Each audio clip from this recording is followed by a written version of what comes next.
Hello, আসসালামু আলাইকুম। এখন আমি হলো পুডিং বানাবো। শর্টকাট যারা আপনারা পুডিং বানাতে চান তারা হলো শর্টকাট এরকম মারবেন। আমি হলো একটু দুধ গুলাই নিয়েছি, দুধ গুলাই জাল দিয়ে নিয়েছি। তার মধ্যে হলো ডিম দিয়েছি, 6টা ডিম দিয়েছি, আধা কেজি দুধ। আমি লিকুইড দুধ না, আমি হলো গুঁড়া দুধ নিয়ে নিয়েছি। আর হলো নিয়েছি হলো ঘুম চোখে গরম। আর হলো চিনি আমি আন্দাজ করতে করতে আন্দাজ মতো হয়ে গেছে। এই যে আমি ব্লেন্ডারে করে নিয়েছি, ব্লেন্ড করে নিয়েছি। এখন ক্যারামেল তৈরি করব চিনির। এখন যার জন্য এই যে আমার ইয়েটা গরম হয়ে গিয়েছে, আমার বাটিটা গরম হয়ে গিয়েছে। এখন তেলটাও একটুটা গরম হতে দেব।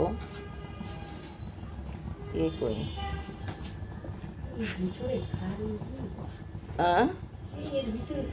এখন হলো কি এরকমভাবে নাচাই নিব। আর হলো কি নাচাই নাচাই না নিলে হবে না, এরকমভাবে গড়াই গড়াই দিব যাতে হলো পুডিংটা লেগে না যায়। এখন এটার উপরে দিয়ে দিচ্ছি।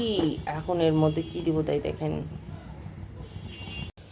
এখন এর মধ্যে হলো আমি চিনি, ক্যারামেল তৈরি করতে গেলে তেল আর চিনি লাগে, আর কি লাগে আমি জানি না, আমি তো এরকমভাবেই করি।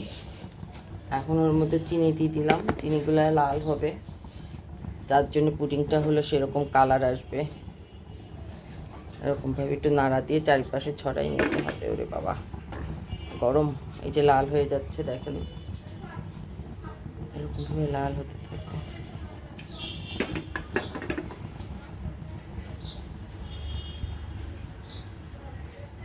এই দেখেন লাল হয়ে গেছে।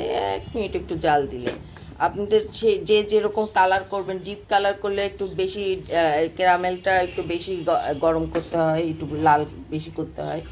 আর যদি হলো হালকা করবেন কালারটা পুডিংয়ের, তাহলে হলো হালকা করতে হবে। এই যে আমার এরকম হয়ে গিয়েছে, এটারে এখন ঠান্ডা করে নিতে হবে।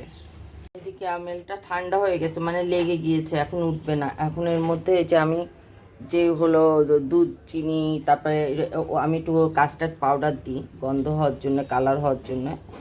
এখন এর মধ্যে আমি ঢেলে দিব।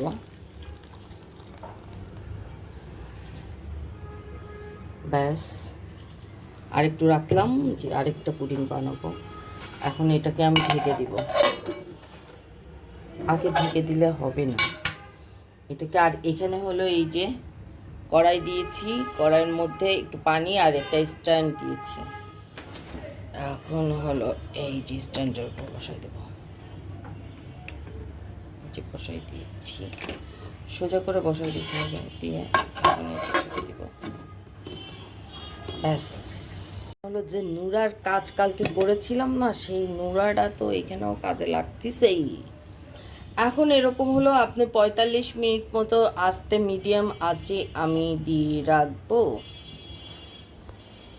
45 মিনিট মিডিয়াম আঁচে আমি দিয়ে তারপরে হলো বানাবো। একটু পানি দিতে হবে, শর্টকাট।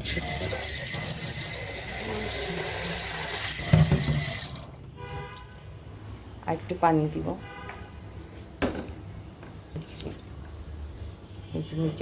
নিচে পানিটা কিন্তু দিতে হবে আরও অনেকবার করে, যাতে পানি। আর উপরে আমি একটা হালকা একটা ঢাকনা দিয়ে একটু আলগা ঢাকা দিয়ে দিব। এই যে এখন দেখেন এখনো পানি হচ্ছে, প্রায় আমার 45 মিনিট মতো লাগছে। এই যে দেখেন শক্ত হয়ে গেছে। আর এটা এখন হলো নামাতে হবে, গরম অবস্থায় কিন্তু বাটিতে ঢালতে হবে।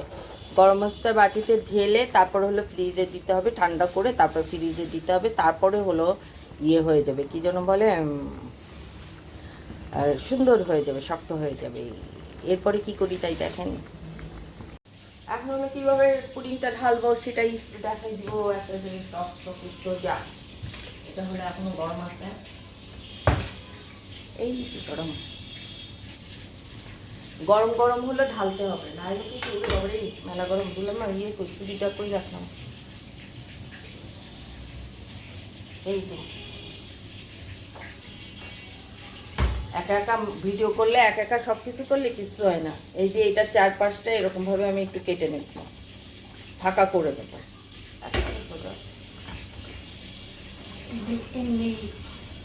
এমনি করে দেবে, হ্যাঁ।